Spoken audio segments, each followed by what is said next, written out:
సమయం రాత్రి 10 గంటలు దాటింది. ఎడారిలో నిశ్శబ్ద నిశీది నాట్యం ఆడుతోంది. ఇప్పుడు చెప్పు మోతీ.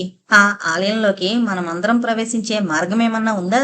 అడిగాడు ప్రొఫెసర్ బెనర్జీ. అదే నేను ఆలోచిస్తున్నాను ప్రొఫెసర్. నా వరకు నేను నిర్భయంగా ప్రవేశించగలను. కానీ మిమ్మల్ని ఎలా తీసుకువెళ్లడమా నాకు పాలుపోవడం లేదు అంది మోతీ తీవ్రంగా ఆలోచిస్తూ. రంజిత్ మోతీ వివాహ సందర్భంగా ఆ రోజు నవీన్ లాలులు కలిసి చేసిన విందు భోజనాన్ని తృప్తిగా ఆరగించి విశ్రాంతిగా కూర్చున్నారు బృందం అంతా. మోతీ తమ బృందంలో చేరడం పెద్ద ఎసెట్ గా భావిస్తున్నాడు ప్రొఫెసర్ బెనర్జీ. అయితే ఆ ఆలయంలో ప్రవేశించడం పెద్ద సమస్యగా ఉంది. పిల్లవాడికి తినుబండారాలు ఎక్కడున్నాయో తెలుసు, కానీ అందుకునే మార్గమే లేదు అన్నట్లుంది ప్రొఫెసర్ పరిస్థితి. అందుకే తదుపరి ప్రయాణాన్ని చర్చనీయాంశంగా తీసుకుని సంభాషించసాగారు. చటుకున నవీన్కొక ఆలోచన వచ్చింది. మోతీ, నువ్వు ఎలాగూ మీ గూడానికే నాయకుడు తర్వాత నాయకురాలు కదా. నువ్వు ఈ రకంగా మాతో కలిసినట్లు ఇంకా ఎవరికీ తెలుసుండదు. కాబట్టి నీ వెంట మేము కూడా వేషాలు మార్చుకుని ఎడారి దొంగల్లా తయారవుతాం. అప్పుడు గుడిలోకి ప్రవేశించొచ్చు కదా అన్నాడు. ఆ పథకానికి ఆమోదాన్ని వ్యక్తపరుస్తూ అంతా మోతీ వైపు ఇంట్రెస్టింగ్ గా చూశారు.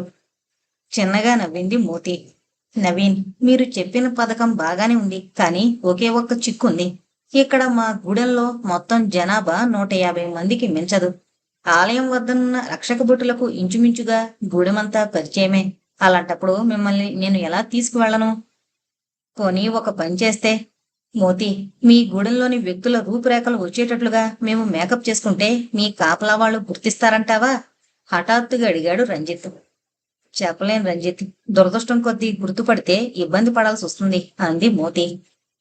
నీకు తెలీదు కాని మోతీ, నేను మేకప్ చేయడంలో గొప్ప ఎక్స్పర్ట్ని అంటూ బెనర్జీ వైపు తిరిగి, ప్రొఫెసర్ సాబ్, మీరు మేకప్ బాక్స్ తెచ్చారా అని అడిగాడు రంజిత్. లేదు అంటూ నీరసంగా పెదవి విరిచాడు బెనర్జీ.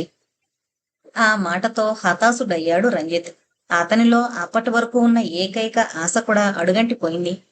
వెరీ బ్యాడ్ లక్ అన్నాడు నీరసంగా రంజిత్.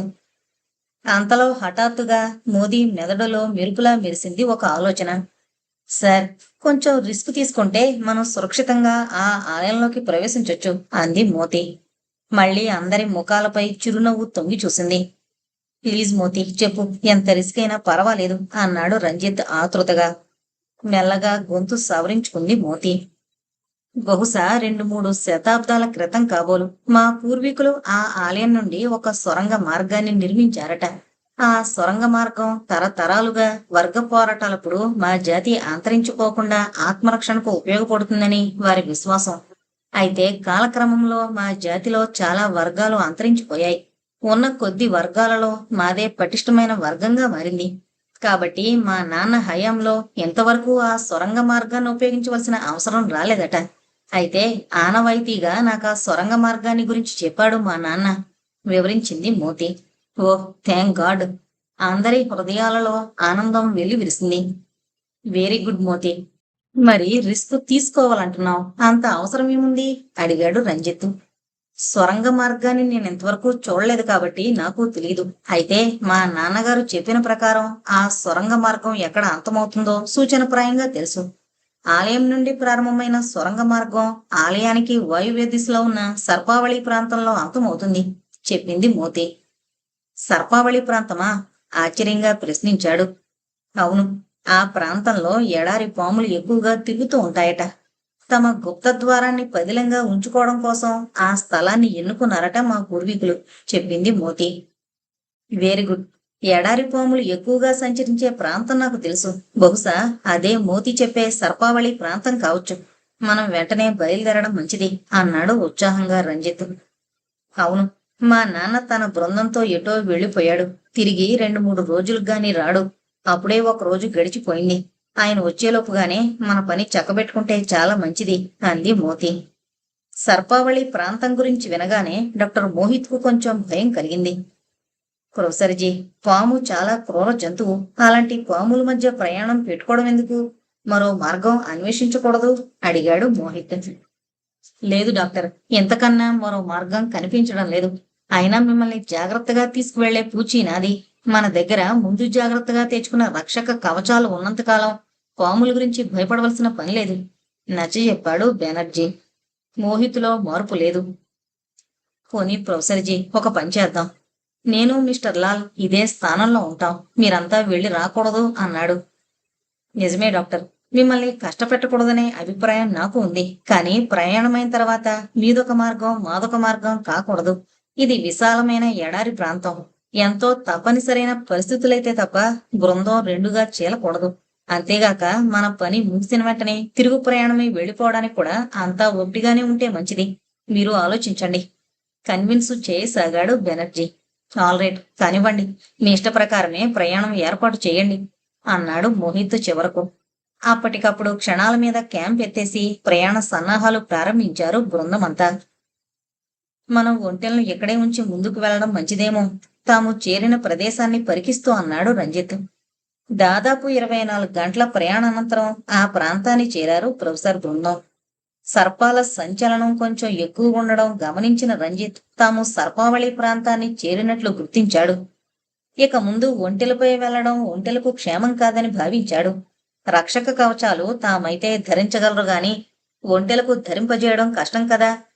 సుదూర ప్రాంతాల వరకు వ్యాపించున్న ఎర్రని ఇసుక తప్ప కనుచూపు మేరలో ఇంకేమీ కనిపించడం లేదు. అక్కడున్న ఆ ఇసుక పొరల్లో పాములుంటాయని, అవి ప్రమాదకరమైనవని ఎడారులతో బాగా పరిచయం ఉన్నవారు సైతం గుర్తించలేరు. మోతీ తోడుగా లేకపోతే రంజిత్ సైతం ఆ సర్పావళి ప్రాంతాన్ని కనుగొనలేకపోయేవాడే. కుడిల్లా ప్రాంతానికి వెళ్లే దారిలోనే కొంత దూరం ప్రయాణించిన తర్వాత ఉత్తర దిశగా తిరిగి మరికొంచెం దూరం ప్రయాణం సాగిస్తే సర్పావళి ప్రాంతం చేరుకోవచ్చు. దగ్గరలో కొంచెం అనువైన ప్రదేశాన్ని చూసి కోతవేటు దూరంలో సంచరించే విధంగా ఒంటెలను వదిలి దుస్తులను మార్చుకోవడం ప్రారంభించారు. ఎడారిలో అప్పటి వరకు చేసిన ప్రయాణం ఎంత కష్టమో ఒక్క ఈ సర్పావళి ప్రాంతంలోనే ప్రయాణం చేయడం అంత కష్టం. ఎడారి పాముల్లో ఎక్కువగా 6 అంగుళాల నుండి 20 అంగుళాల లోపు పాములు ఎక్కువ కనిపిస్తుంటాయి. అవి చాలా ప్రమాదకరమైనవి. చంపడానికి అంత తొందరగా దొరకవు. అవి ముందు ఎగిరి కళ్ళల్లోకి విషాన్ని చెమ్మడానికి విశ్వ ప్రయత్నాలు చేస్తాయి. కళ్ళు పోయిన ప్రత్యర్థి బలహీనుడవుతాడని వాటి విశ్వాసం. అంతేగాక ప్రపంచంలో ప్రఖ్యాతి వహించి తరచూ కొన్ని దేశాల్లో మాత్రమే కనిపించే ఫ్లయింగ్ స్నేక్స్ ఆ ప్రాంతంలో ఎక్కువగా కనిపిస్తూ ఉంటాయి. క్షణాల మీద అంతా డ్రెస్సింగ్ పూర్తి చేసుకున్నారు. మోకాళ్ల పై వరకు వచ్చే లెదర్ బూట్స్, చేతులకు లెదర్ గ్లౌజులు ధరించి అంతా పల్చటి లెదర్తో తయారు చేసిన ఓవర్ కోట్స్ ను ధరించారు. ముఖాన్ని, తలను మొత్తం కవర్ చేసేటట్లుగా హెల్మెట్స్ ధరించి కళ్లకు మాత్రం అన్బ్రేకబుల్ గ్లాసెస్ ధరించారు. అందరి చేతుల్లోనూ ఆయుధాలు మెరుస్తున్నాయి. చీమ దూరే సందు కూడా లేకుండా మొత్తం రక్షక కవచాలు ధరించిన ప్రొఫెసర్ బృందం పొరపాటున ఏదో వ్యోమనౌక నేలకూలి వెలుపలకొచ్చిన వ్యోమగాముల్లా ఉన్నారు. ఒకరికొకరు బెస్ట్ విషెస్ చెప్పుకుని మెల్లగా బయలుదేరారు. పున్నమి చంద్రుడు విరజిమ్ముతున్న వెలుగుల మధ్య చీకటి సిగ్గుపడి ముడుచుకుపోతుంది. అంతా పట్టపగల్లా ఉంది. మెల్లగా నడుస్తున్నారు. అనుమానాస్పదంగా ఏమైనా కనిపిస్తుందేమోనని అంతా పరిసరాలను జాగ్రత్తగా పరికిస్తున్నారు. ఇంతవరకు పాముల సంచలనం ఎక్కువగా కనిపించడం లేదు. బహుశా రాత్రి సమయమని విశ్రాంతి తీసుకుంటున్నాయేమో. అంతా నిశ్శబ్దంగా నడుస్తున్నారు. ఇసుకలో అడుగులు మందంగా పడుతున్నాయి. కాళ్ల కింద ఇసుక మెరమెరలు తప్ప ఆకుల గలగలు లేవు.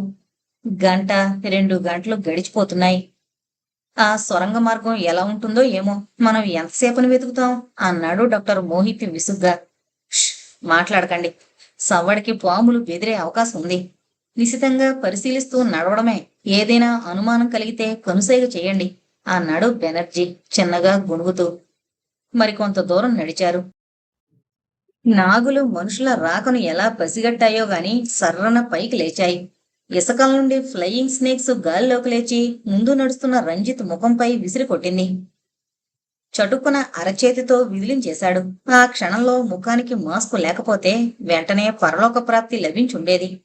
ఇక మనుషుల రాక పాములకు బాగా తెలిసిపోయిందనుకుంటాను. 1 కాదు, పొదులు 100 పాములు గాల్లోకి లేచాయి. ఊహించని ఈ ఆఘాతానికి అంతా నివ్వెరపోయారు. ఏమాత్రమైనా సందు చూసుకుని విషాన్ని గుమ్మరించాలని చూస్తున్నాయి నాగులు. ఎడతెరిపి లేకుండా లెదర్ గ్లౌజులు తొడుక్కున్న చేతులతో కవరింగ్ చేసుకుంటూ నడుస్తున్నారు. కాదు, వణుకుతున్నారు ప్రొఫెసర్ బృందం. అంతా ఊపిరి బిగబట్టి నడుస్తున్నారు. ప్రాణాల మీద ఆశ వదులుకుని పరుగులు తీస్తున్నారు. అందరికీ ఒక రకమైన ఆయాసం లాంటిదొచ్చి ఆగిపోయారు. కళ్ల ముందు గాలిలో పాములు నాట్యాలు చేస్తుంటే చూడలేక కళ్ళు బైర్లు కమ్ముతున్నాయి. కాలు ముందుకు సాగాలంటే కష్టంగా ఉంది. ఫైర్ చేద్దామా? అరిచాడు నవీన్. నో, అలాంటి పని చేయకు. ఒకటా రెండా కాల్చి చంపడానికి సాధ్యమైనంత వరకు తప్పించుకుని పారిపోవడమే. క్విక్, ఓపిక తెచ్చుకుని పరిగెత్తండి. అందరికీ వినిపించేటట్లుగా అరిచాడు రంజిత్. అలా ఎన్ని మీటర్లు కిలోమీటర్లు పరుగు తీశారో వారికే తెలియదు. చటుక్కున ఆగిపోయారంతా. పెను తుఫాను వెలసినట్లుంది వారి పరిస్థితి. అంతటా నిశ్శబ్దం. దోమల్లా ముసిరిన పాములు అదృశ్యమయ్యాయి. అంతా ఏదో గండం నుండి బయటపడినట్లుగా ఊపిరి పీల్చుకున్నారు. బెనర్జీ సాబ్, మీ నిరూపణ విషయమేమో గాని మమ్మల్ని మాత్రం నిజంగా చిత్రవద చేస్తున్నారు. దీర్ఘంగా నిట్టూరుస్తూ అన్నాడు డాక్టర్ మోహిత్. అంతా 5 నిమిషాల సేపు వగరుస్తూ నిల్చుండిపోయారు. ప్రొఫెసర్ బెనర్జీ, డాక్టర్ మోహితులకు తప్ప మిగిలిన నలుగురికి ఈ ప్రయాణం ఎంతో థ్రిల్లును కలగజేసింది. నిజంగా ఏ కోటి మందిలో ఒకరికో అనుభవంలోకి రాని సంఘటనది. ప్రాణాలను పణంగా పెట్టి పొదును తేలిన రంపాలపై నడక సాగించడం లాంటిదే ఈ ప్రయాణం. అన్ని పాముల మధ్య నుండి ఈదుకు రావడం వాళ్ళకే ఆశ్చర్యంగా ఉంది.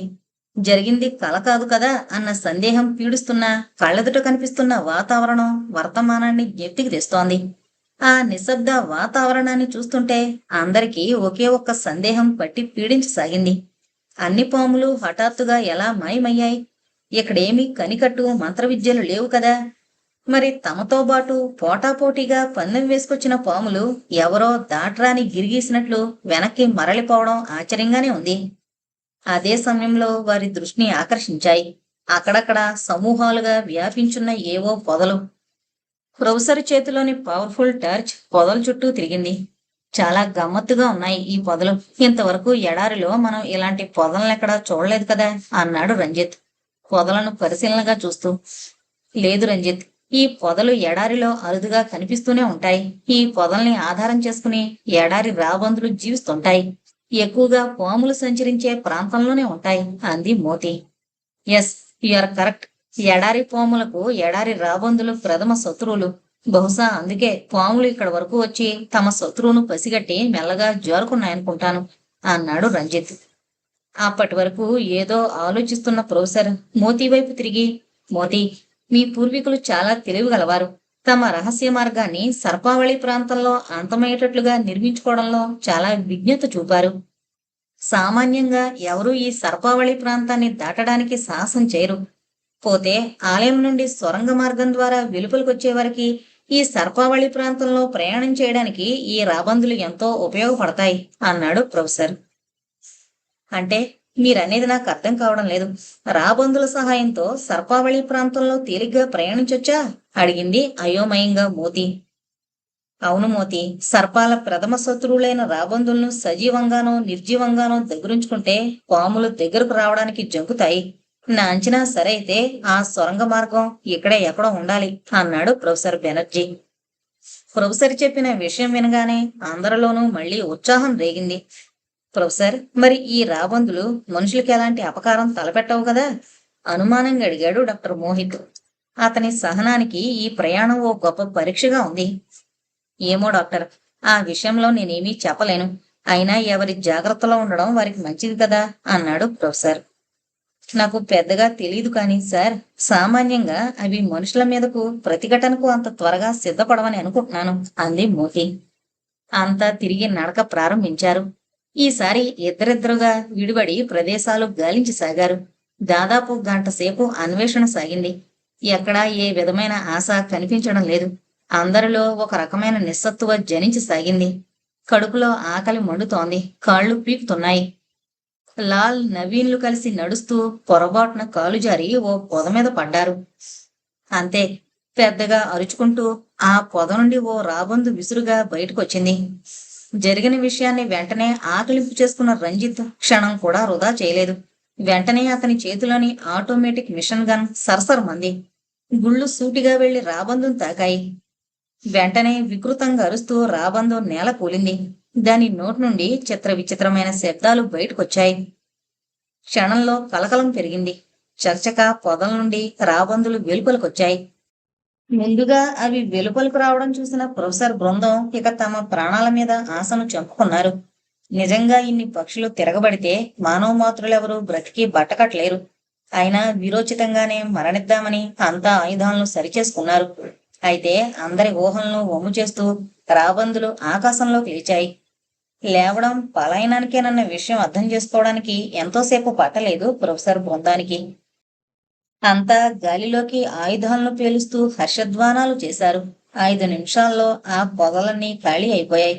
ఈ ప్రయాణంలో ఇది ప్రొఫెసర్ బృందానికి రెండో విజయం. రెట్టించిన ఉత్సాహంతో అన్వేషణ కొనసాగించడం ప్రారంభించారు. తూర్పున తొలి పొద్దు రేఖలు వికసిస్తుండగా వారి అన్వేషణ ఫలించింది. ఒకచోట గుబురుగా పెరిగిన పొదల మధ్య 9 శిరస్సులు గల సర్పాకారంలో మలచబడిన శిల కనిపించింది. ఆ శిల చూడగానే అంతా ఆగిపోయారు. ఎంతో ప్రమాదభరితమైన ఈ ప్రాంతంలో ఇంత రమణీయమైన శిల్ప కళాఖండం ఉండడం చాలా ఆశ్చర్యంగా ఉంది కదూ. బహుశా దీనిలోనే సొరంగ మార్గానికి దారి ఉండవచ్చు అనిపిస్తోంది అన్నాడు ప్రొఫెసర్ బెనర్జీ పరిశీలనగా చూస్తూ. కావచ్చన్నట్లుగా తల ఊపింది మోతి. అయితే సొరంగ మార్గానికి క్లూ దొరికిందన్నమాట. ఇక ఆ మార్గాన్ని కనుగొనాలి ఉత్సాహంగా అన్నాడు నవీన్. ప్రొఫెసర్ బెనర్జీ ఆ శిల్పాకారం చుట్టూ 2-3 సార్లు తిరిగాడు. ఎక్కడ మీటలు ఉన్న ఏర్పాట్లేమీ కనిపించలేదు. చటుక్కున ఓ ఆలోచన వచ్చింది ప్రొఫెసర్కి. వెంటనే రంజిత్ను నవీన్ను ఆజ్ఞాపించాడు. ఇద్దరూ కలిసి బలంగా ఆ శిలను పట్టుకుని అన్ని కోణాల్లోనూ కదిలించడం ప్రారంభించారు. చిట్ట చివరికి వారి ప్రయత్నం ఫలించింది.